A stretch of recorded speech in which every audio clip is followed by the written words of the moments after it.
all about truth. All of it. Every single thing. All boils down to the truth.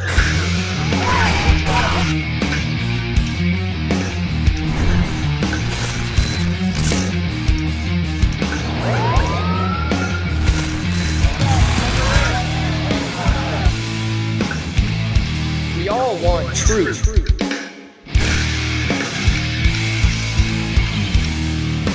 The truth will set you free.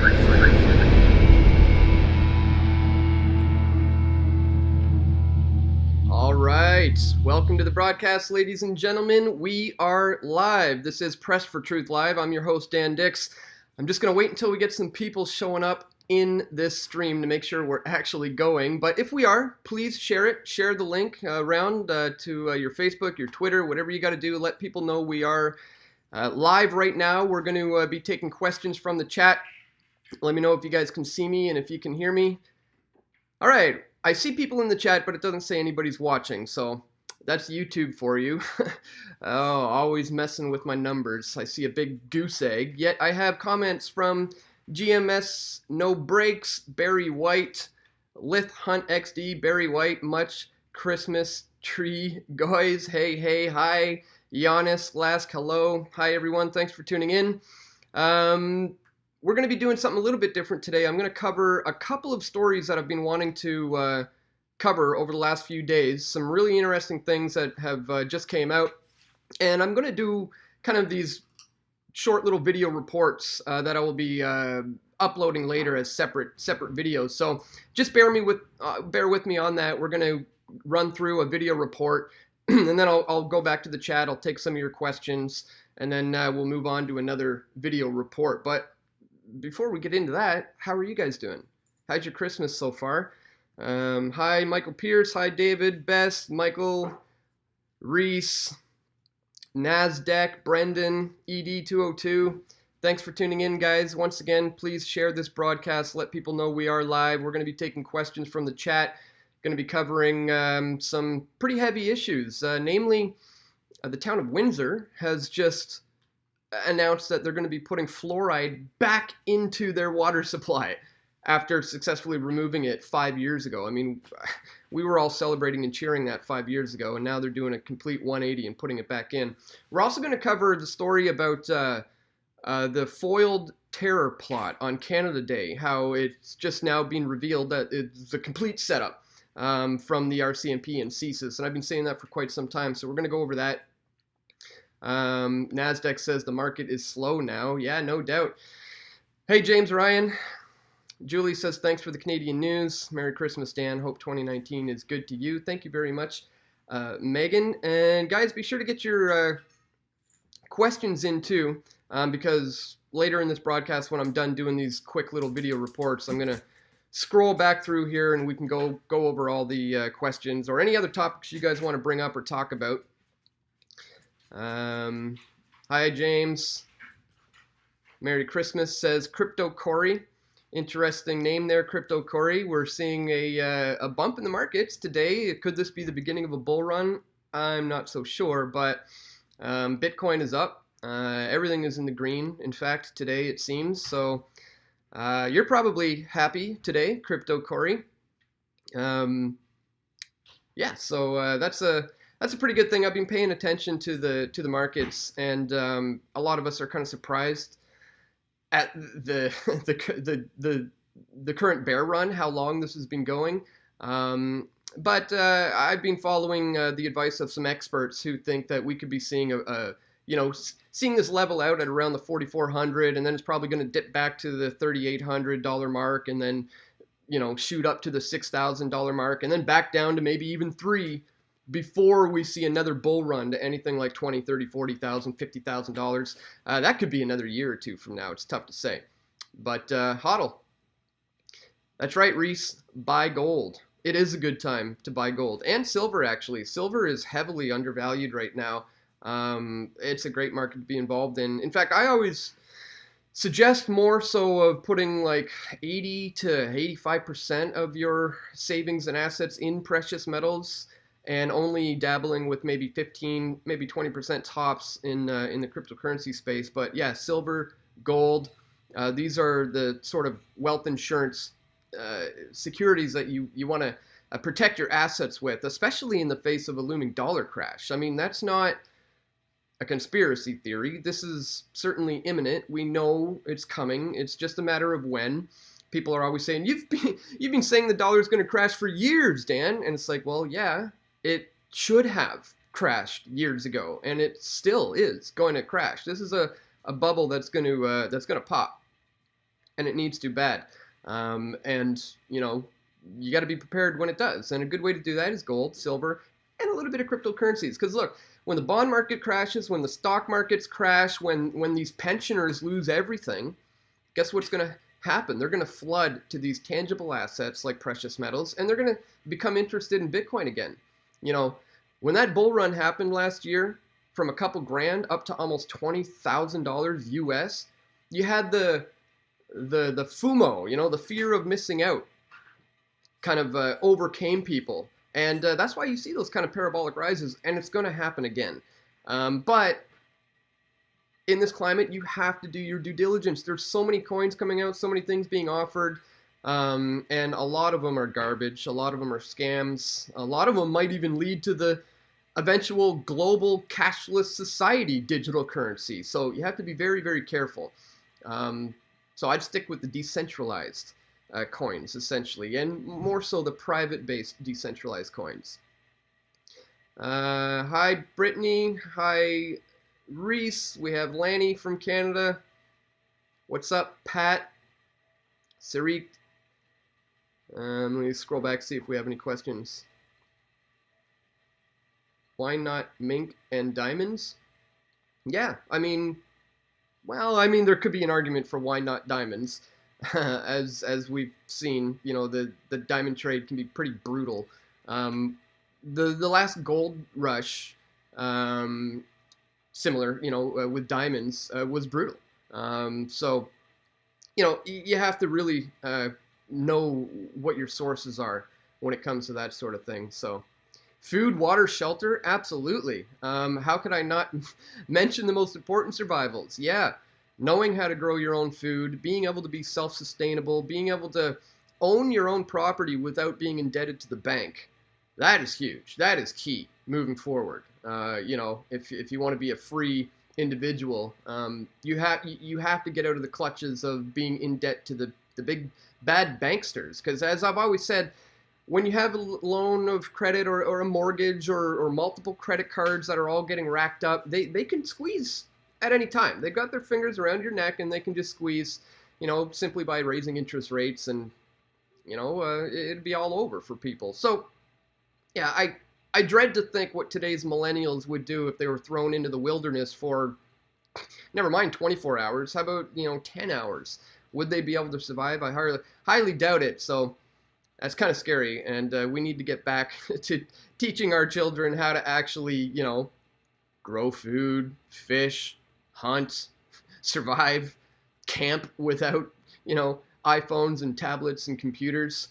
I suggest people do a detox challenge, a electronic detox challenge where you would remove yourself from any kind of Wi-Fi or visually looking at a screen for 2 days. I want to do that soon. I would love to just complete, and it's difficult. You got to really remove yourself in order to get away from the Wi-Fi. With the coming 5G, forget about it. It's going to be inescapable. I made a video about that with World Alternatives Media's John Snyson, and it's actually our 5th largest video of all time. It's got over 500,000 views because it's very concerning to people, as it should be. The 5G global spying network is Big Brother on steroids. It's crazy. Reese Sims, top disaster prepping tips. Well, I think we've just covered a number of them. Stock up on your precious metals. Get a little bit of Bitcoin. Stock up on food. Know how to grow your own food. And, speaking of water, stay away from the fluoridated water. We're lucky here where I live in Squamish, where the water is not fluoridated. But hopefully it's not going to be anything like what we saw in recently in Windsor. So maybe I'll go over that story Now let me pull it up here. Just give me 1 sec. And guys, don't forget to share this video. Let people know we're live. We're going to be taking questions. And let me flip the screen. There we are. Look at this. Windsor to put fluoride back into the water after council vote. This is brutal. So I'm going to break down a quick little video report on this, and then we'll get back to the chat, and I'll take your questions about it. So just bear with me as we go through this. Just give me a sec. Let me reshuffle things around so I can see what I'm doing. And all right, let's do this. All right, how do I want to start this? Wait, maybe you guys should tell me how I should start this video. Let me go back to the... All right, no, I won't go back to the chat. I'm all set up. Okay, let's think about this. All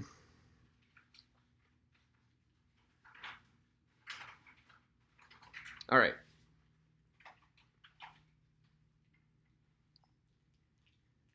Well, it's a sad day for the town of Windsor, Ontario, as they have just voted to put fluoride back into the public drinking supply after voting just 5 years ago to take it out. This just out from the CBC. Windsor to put fluoride back into the water after council city vote. It says here, after a 5-year moratorium, Windsor will be seeing fluoride in the water again. City Council voted 8-3 in favor of the reintroduction of fluoride. Back in 2013, Council voted 8-3 to take it out after more than 50 years of water fluoridation. In fact, I had to go look up that old article. It's funny, these articles look exactly the same. Here we are 5 years later, fluoride no longer to be added to Windsor water. This is back in January of 2013. It says Windsor will no longer have fluoride added to it. Council made that decision late Monday night after a marathon meeting to deal with this issue at a special meeting, and they decided that this is not good for public health. But here we are, exactly 5 years later, and they've done a complete 180 and voted to put it back in. Why are they doing this now? Well, they claim, let me pull it up here, that a certain percentage of kids, here it is, according to the Oral Health 2018 report released by the Health Unit, the percentage of children with tooth decay or recurring urgent care has increased by 51% in 2016-17 compared to 2011 and 2012. So they're saying that tooth decay among children have increased 51%, but they don't provide any kind of a correlation between the rise in tooth decay in children and the removal of the fluoride in the drinking water. Zero correlation. There's all sorts of factors that could be at play here as to why, the youth's tooth decay is rising at a rate of 51%. Certainly having forced medication upon the population is not the way to go about it, especially when you consider the fact that the dosages are unregulated. I mean, look, we all know that the best way to protect your teeth is with fluoride in your toothpaste if you want to go that route, but what does it say on the toothpaste? A small child should not ingest it. In fact, if they swallow even a pea-sized amount, you're supposed to call poison control. So what happens in the case of drinking it at your home? They're not documenting the dosages. Some people might have a little sip. Some people might drink 8-10 gallons a day. So the forced medication of the population is incredibly dangerous. Obviously, here Wikipedia has a huge thing on water fluoridation controversy. Opponents of water fluoridation view it as an infringement of individual rights, if not an outright violation of medical ethics, on the basis that individuals have no choice in the water that they drink unless they drink more expensive bottled water. And that's it exactly. Now, this thing goes on to point out so-called conspiracy theories. Look at this. The history of it, communism conspiracy from the 40s and the 60s. Because the Germans did put it into the water supply for the Jews in the ghetto. Why would they do that? They're not caring about their teeth. Goes on to say here, other conspiracy theories, like investigative journalist and author of the book Fluoride Deception, claimed that The post-war campaign to fluoride drinking water was less a public health innovation than a public relations ploy sponsored by industrialist users of fluoride, including the government's nuclear weapons program. And I pointed exactly that out in our video here titled Press for Truth Presents There's Something in the Water. This was released back in 2011, and we visited a water fluoridation facility there in Ontario. So I'll include a link to that in the description. We also went around in Toronto doing streeters in this video titled The End is Near for Fluoride in Toronto, where we were asking people to do the same thing that Windsor just did by turning this whole thing around. So anyways, it's a sad day, folks, for the people of Windsor, Ontario, as they have just completely done a 180, as they said. Let me know what you guys think about the notion of forced medication and having fluoride in the public drinking supply when dosages are completely unregulated. And do you think this is done out of the goodness of the government's heart? Or do they honestly care about our teeth? Or is there something more sinister at play here? Let me know. Leave your thoughts in the comments section below. And stay tuned. We're going to have more video reports coming soon. This is Dan Dix reporting for Press for Truth. All right, guys. That's how you do that. That's one report in the bag. Let me go back to the YouTube chat, and we'll take your questions on that. So as I said, guys, we're going to be doing two little video reports today. I'm going to separate these into some other videos that I can upload over the next couple days, Christmas holidays. Okay. Julie says sugar is in everything. Yeah, sugar. Sugar is a huge, huge epidemic. James says is an aluminum byproduct. Absolutely. We break down the chemical waste aspect of fluoridation in our video that I'll link to. Marge says you'd be better off brushing your teeth with sugar than fluoridated toothpaste. That's true, you know. We use unfluoridated toothpaste here, all natural, no fluoride going on here. Fluoride kills your pineal gland, says Matthew. I've heard that as well, that fluoride is damaging to the pineal gland. I'm sure there's probably some truth to that. In fact, what a lot of the so-called conspiracies are that it makes you docile and submissive and kind of easier, malleable and suggestible and willing to basically just give up your thoughts, and basically a dumbing down of society is what a lot of people point to. Marge says look up rat poison. Yep, we cover that in the video. And not to mention, you know, calcium fluoride's not necessarily a bad thing. That's what cleans your teeth. Sodium fluoride is the problem here. That's what they use in rat poison. Literally, sodium fluoride is used in rat poison, and that's the same stuff they're using to clean our teeth.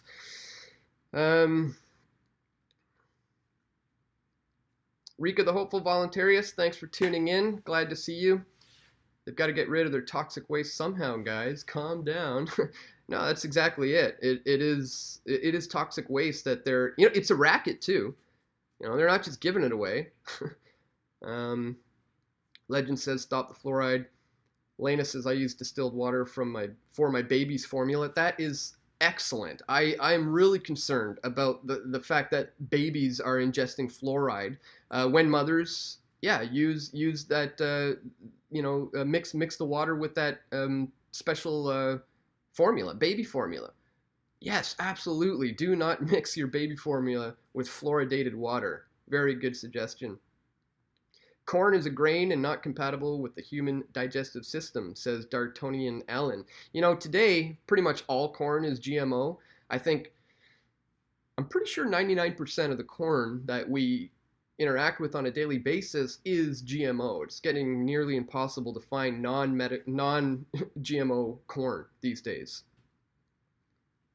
If you rinse your mouth out with fluoride and spit it out, it does kill bacteria because it is a toxin, but ingesting it has no benefits at all, says Oliver D. Yet, the government is suggesting that's precisely what we do, and no amount matters. You could just drink water all day long from the tap, ingesting who knows how much fluoride, and the government's okay with that. I'm not. Got to grow your own non-GMO corn, says Rika, the hopeful voluntarius. Problem is, where are you going to source your seed from? It's getting really, really difficult to even find non-GMO organic seed, you know. But if you do know of those heirloom seeds for corn, man, that's going to be like the new gold moving forward, probably, because you can't eat the metal stuff. No fluoride in our community up north, says Space Cat. Yeah, me neither. Here in Squamish, it's a beautiful thing. It's the best tasting tap water I've ever had in my life. Squamish, British Columbia. Really, really good.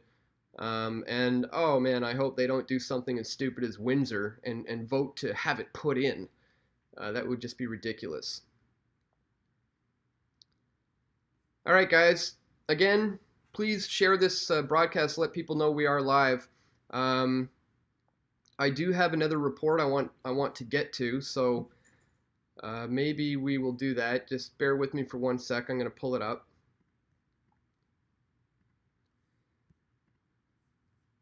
Take a look at this. RCMP, entrapment of BC couple in legislator bomb plot was a travesty of justice, court rules. And for those of you who've been following this channel for a while, you know I've been covering this for quite a while now. And this is good. This is really good news. This is really good news today. The fact that I've been vindicated. I said it from day one that CSIS was responsible for this, and here we are. So let's go ahead and do a quick little video report on this this BC bombing plot couple who was totally entrapped and set up. So let me just get set up here.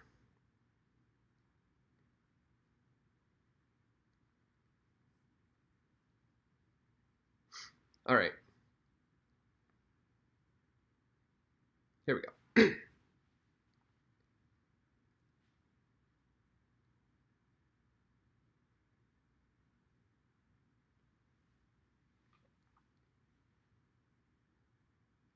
Justice has been served for a BC couple who just had their day in court as the RCMP entrapment of BC couple in legislator bomb plot was just found to be a travesty of justice. This coming from the CBC today.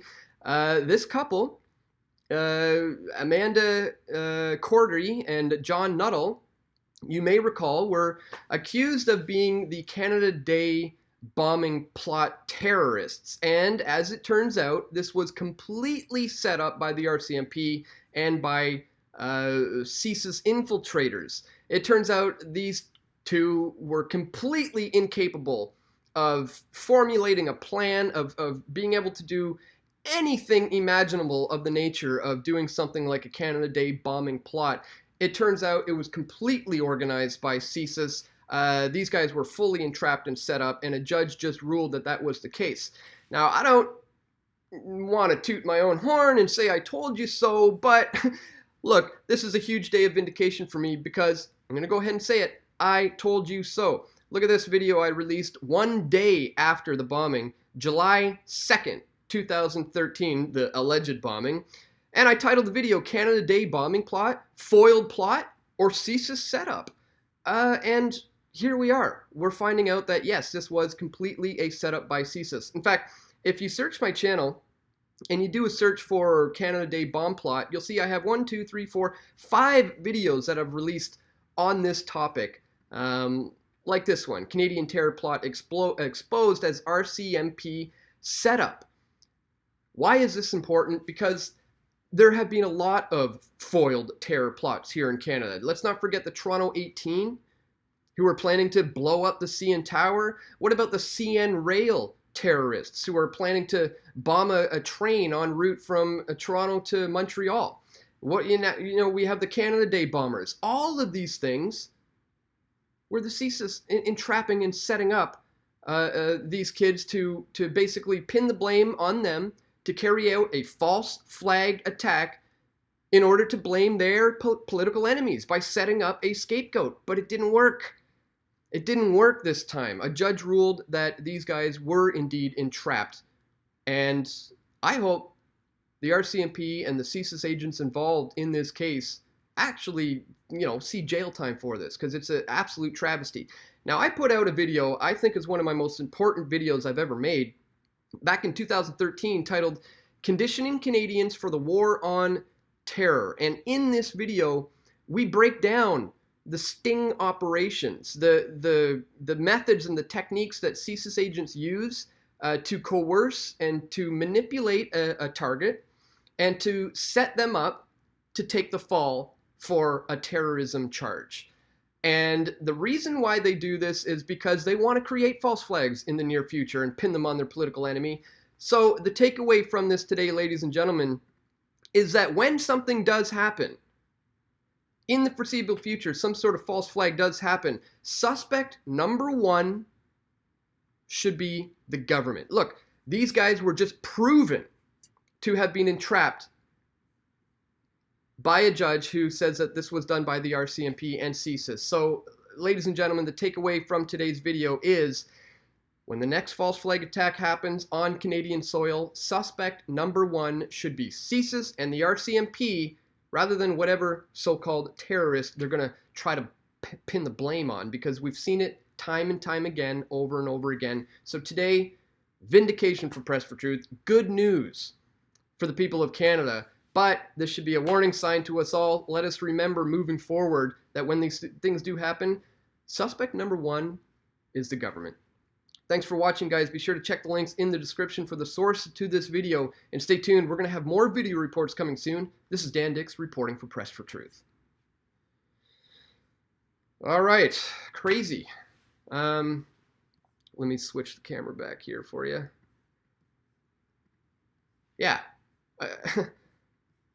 Unbelievable that that's what these guys had to go through. And, as I said, I don't want to sit here and say I told you so, but I called it literally less than 24 hours after it happened, because that one was blatantly obvious.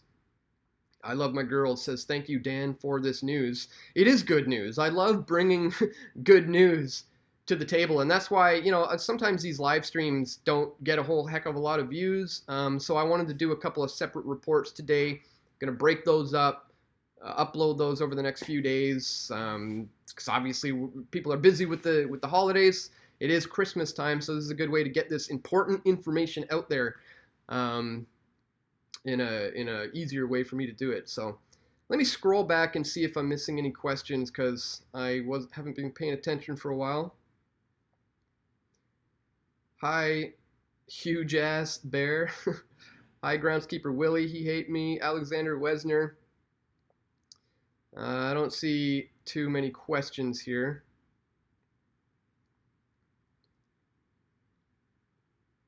If you do have questions about any of the last reports, put them in the chat, and I'll keep an eye on it for now. Crypto Corey says, thank you for the news. Question, thoughts on this media and big tech left-wing bias almost advertising these ideologies? Well, yeah, the media and the big tech are on side with the government. Obviously, we've seen collusion.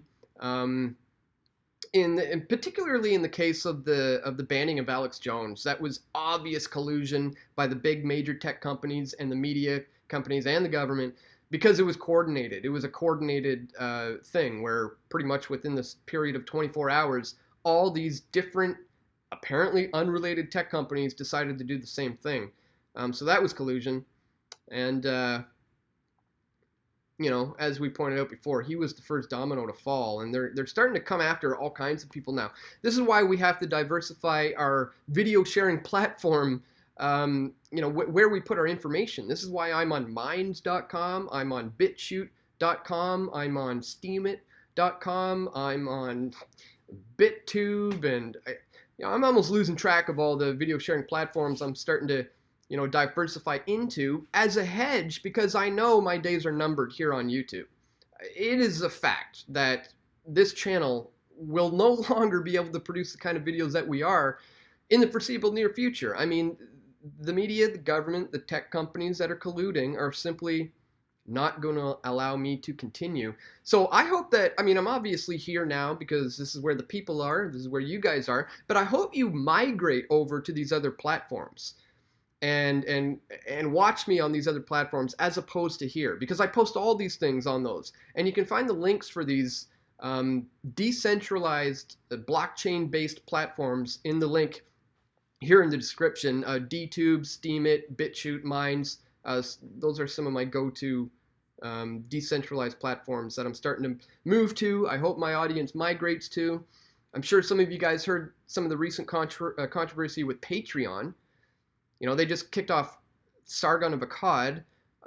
They're clearly running their organization with leftist ideology and a biased approach. And my income, my livelihood, to an extent, one of my revenue streams is in jeopardy. So I just sent a message to every one of my couple hundred patrons and asked them to leave the platform, to get off of Patreon and to migrate to my own website and to sign up there for a yearly membership or a monthly membership, and just get off Patreon altogether, because they have the power within them now to pull the plug on me. And you know, they've already done it to people I know, you know, like Lauren Southern, Sargon of Akkad. There's been some others too. So yeah, Patreon, you're right, huge ass bear. Patreon is going down. I think we're going to see a mass exodus from them. And I know that, I think somebody named Sam Harris and Jordan Peterson, I believe, just announced that they are going to be launching an alternative platform, a Patreon alternative platform. If that platform already existed today, the mass exodus would probably have already happened. So yeah, Patreon's days are numbered. But you know, that's okay. I would rather have people migrate to my website anyways. Having that power completely in my control and not in somebody else's hands makes a heck of a lot more sense to me. Plus, 100% of your contributions goes to me that way. I don't have to give a cut to Patreon. So it's just much, much better. So if you happen to be a patron of mine, or even if you're a member here on this channel, you know, the new join button on YouTube, if you've joined, great. I appreciate, you know, the $5 a month. I really, really do. But I would suggest you end it here with YouTube and you join for $5 a month at pressfortruth.ca/donate instead. Let's not give the money to Google. Let's not give the money to YouTube. Let's have it go directly to the content creator. So it is possible to sign up here on YouTube as a member to join for $5 a month, but I would suggest people don't even do that. If you are willing to do something like that, leave Google out of it and just go straight to pressfortruth.ca/donate. All right, I'm gonna scroll on back through, see if we have any more questions. Here we go. Joey Yoj or something. Question: how's BC legal weed program going compared to other provinces? It's not going good. In fact, my fiance informed me this morning that there was some news just in last night that the mayor of Vancouver has announced that they're going to be shutting down dispensaries in Vancouver, despite the fact that these guys are in the process right now, currently, for applying for the licenses, the proper, you know, they're going through the channels that the government wants them to go through. And the mayor just said, no, we're going to shut you down. And, you know, you're not going to be able to operate until you do have that. And it's bad.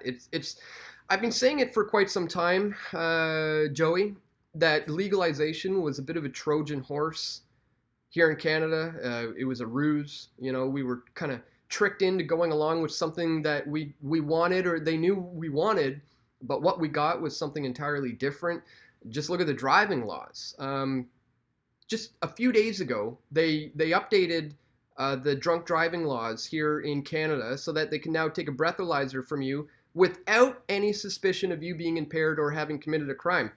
What most people don't know, that also includes the swabbing of the mouth for testing for cannabis use.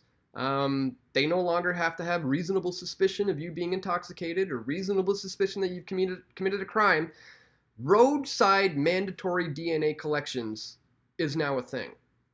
That's all thanks to legalization. So obviously legalization is a step in the right direction when it comes to ending the prohibition, that we've been dealing with for 80 odd years or whatever, but it's not being done in the right manner. It's, too much bureaucratic red tape, too much regulation, and in fact, it's a monopolistic takeover of an entire industry behind the scenes. That's truly what's happening here. Government-issued weed is in bed with big pharma. They're reducing the medicinal benefits.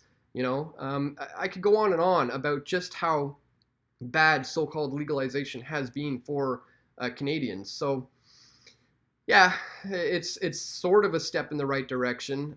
But as I've been saying all along, we need to support the mom and pops.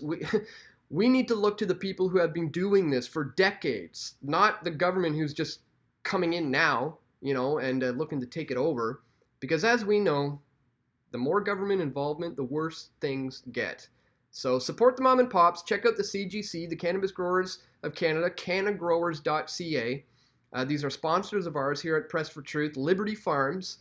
These are the kind of guys you want to support. We do have links for them in the description as well. So Joey, thanks for the question. If you want to find out how you can actually influence legalization in Canada to move into the direction that it should go, check out cannagrowers.ca.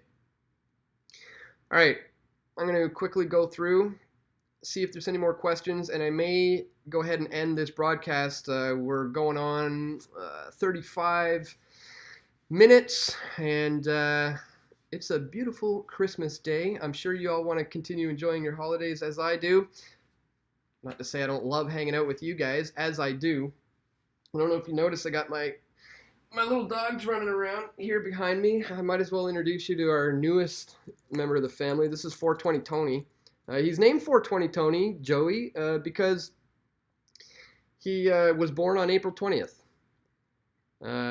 He was born on April 20th, and thanks for the kisses, bud. And he's the newest addition to our family. That's 420 Tony. We also have Kaiser Sose, but he's sleeping on the back of the couch right now. Pagan holiday, says AJM. You're right. We even questioned, do we want a tree? Because what's the point of the symbolism, pagan symbolism? And you're right. If you track it back, that's what it really does get to. And I do like to point out the paganism in the Christian holiday and remind people of what it's actually supposed to be all about, the birth of Jesus Christ. I mean, people often forget that. In my family, my mom always used to bring out a birthday cake, and every Christmas day we would sing Happy Birthday to Jesus. I don't think there's a whole lot of families out there who do that to this day, but we've certainly remembered, continued to remember what it should be about anyways. Somebody's asking, did you ever get Max to read the preamble to the Bank Act 1934? I highly doubt he did. I did point him in the right direction of where he could, bone up on his Comer case. Can't believe the guy's never heard of that. If anybody's not familiar what we're talking about, recently I interviewed Maxime Bernier. He's a leader of the People's Party of Canada.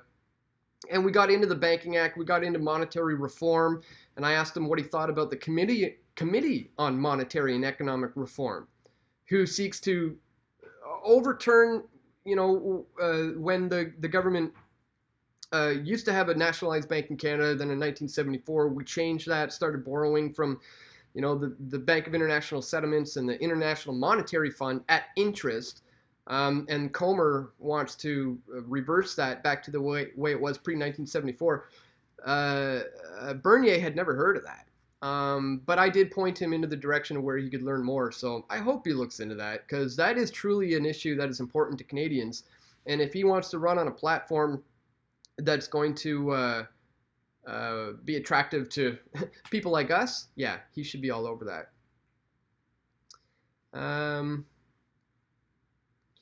All right, I'm not seeing too many other questions. Legend TV, your mom does that too. Cool, glad to know we're not the only ones.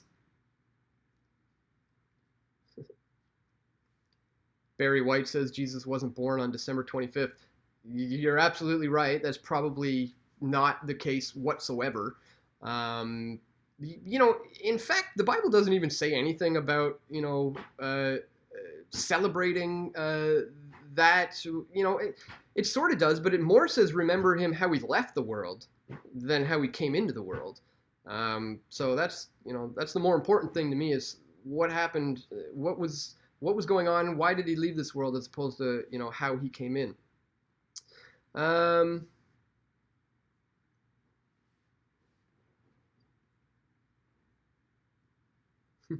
all right, not seeing too many other questions. Somebody says something about a $619 billion bill. Secretaries of State and Defense and other patent offices will be tasked with creating an innocuous-sounding global engagement center. Well, I wouldn't be surprised. All right, we don't have any new questions, so we're running on 40 minutes for this broadcast, so I think I'm going to call it.